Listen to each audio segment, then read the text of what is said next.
안녕하세요. 대여의 이진욱입니다. 자, 오늘 한전산업 원전 기대감을 다시 한 번 더 받으면서 주가에 큰 상승이 일어났습니다. 저는 이 체코 원전이 사실상 따놓은 당상이라고 생각을 하는데요. 그러한 이유에 대해서 오늘 영상에서 모조리 풀어볼 수 있도록 하겠고, 이 최근에 문제가 되고 있는 체코 원전의 이 저가 입찰 문제에 대해서 이 담당자는 어떻게 생각을 하는지, 그리고 우리가 알고 있어야 되는 남은 일정과 재료들은 무엇이 있는지, 향후 방향성에 대해서까지 오늘 영상을 통해서 알려드릴 수 있도록 하겠습니다. 자, 우선 오늘의 상승 이유를 먼저 보게 되면 이 체코의 국가안보보좌관이 우리나라에 방문을 했는데 오늘 윤 대통령을 만나서 어떤 얘기를 했다? 이 체코 원전과 관련해서 최종 계약에 확신한다라는 표현을 썼습니다. 이 사실 한 나라를 대표하는 인물이 와가지고 이런 확신을 한다라는 발언, 이게 굉장히 쉽지 않거든요. 근데 이런 발언을 통해서 이 원전에 대한 기대감을 한층 끌어올렸다라고 보고 있습니다. 안 그래도 오늘 코스닥이 크게 밀리면서 이 갈 곳 없는 수급이 원전에 크게 쏠렸다라고 볼 수 있는데요.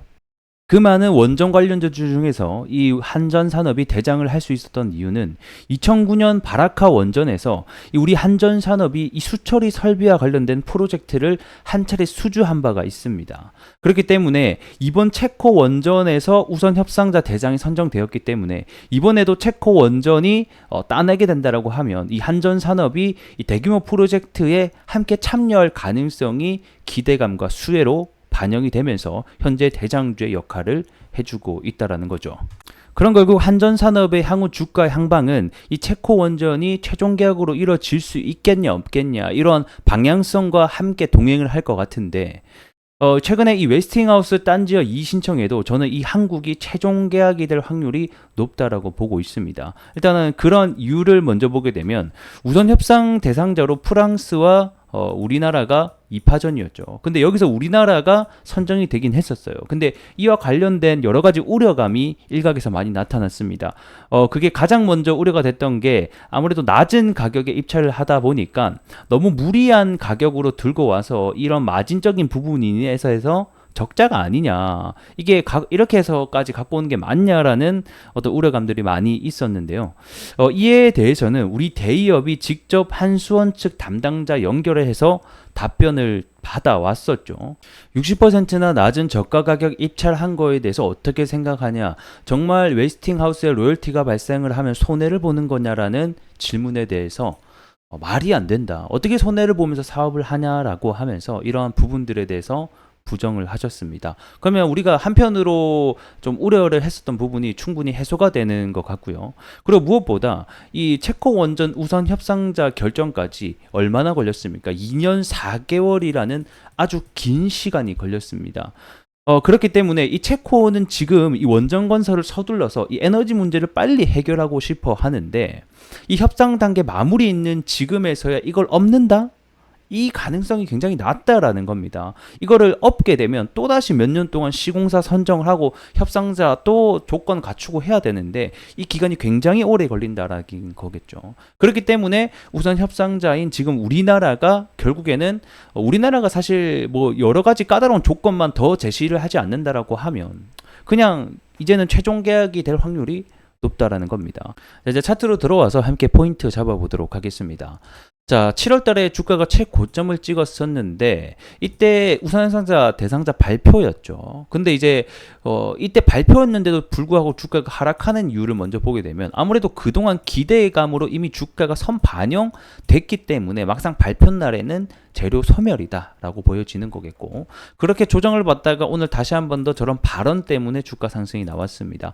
그럼 여기서 이제 우리가 생각을 해봐야 되는 게 일단은 이 전고점에 대한 저항을 과연 넘어설 수 있을 것인가를 생각해 보면 확률이 적다라는 겁니다. 왜냐하면 최종 계약이 그러니까 저게 확정이 아니잖아요. 그냥 하나의 발언일 뿐이었다라는 거겠죠. 실제로 최종 계약인 3월에 일정이 가까워지면 다시 한 번 더 고점 돌파에 대한 기대감이 충분히 있을 수는 있지만 사실 저러한 뉴스로 고점을 돌파하기는 조금 역부족이지 않았나 생각이 됩니다. 그럼에도 불구하고 오늘 큰 수급이 들어왔고 23%의 상승을 보여줬던 이유 자체는 제가 봤을 때는 이 지수의 영향도 좀 한몫을 했다라고 보고 있는데요. 그런 이유가 지수가 이렇게 크게 하락을 할 때는 특정 뭐 섹터나 또는 종목에 수급이 몰리면 정말 강하게 몰립니다. 그러니까 매매할 종목이 몇 종목 없기 때문에 수급이 강하게 쏠리기 때문에 결국에는 오늘 좀 큰 상승이 나온 영향도 함께 받았다라는 거겠죠. 그래서 결국 주가가 지속적으로 올라가려면 이 이슈라고 하는 게 지속성을 가져야 됩니다. 근데 오늘의 발언을 보게 되면 한 인물이 우리나라 방문해서 그냥 단기간으로 던진 발언일 뿐이라는 거죠. 그럼 이런 거는 조정에 대한 가능성이 꽤나 높다라고 보여지는 겁니다. 하지만 향후 일정을 보게 되면 일단 9월 달에 우리 윤 대통령이 체코 방문 일정이 하나가 있습니다. 구체적으로 9월 달에 언제 방문을 할지는 모르겠지만 체코 방문 일정이 있기 때문에 다시 한 번 더 체코에 방문을 하고 체코 방문한 목적이 결국에는 원전 때문일 가능성이 높기 때문에 방문을 하면 원전과 관련된 이슈가 또 나오겠죠. 그러면 9월달 이번 달 한 차례 또 한 차례의 이슈로 주가가 변동성이 커질 확률이 있다. 하지만 그 변동성이 커질 확률이 고점을 돌파를 하기보다는 조정을 좀 받다가 다시 한 번 더 들어 올리는 이러한 확률에 대한 부분들이 더 높지 않을까 이렇게 생각을 하고요. 그리고 이제 마지막으로 볼 수 있는 게 3월 달에 최종 계약이 될 것 같죠.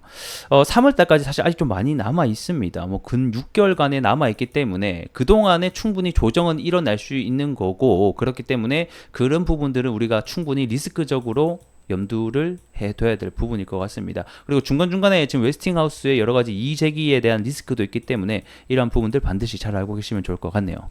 자, 오늘 영상 여기서 마무리해 보도록 하겠고, 오늘 영상 좀 도움이 되셨다, 구독, 좋아요 한 번씩 부탁드리면서 다음 시간에 뵙겠습니다.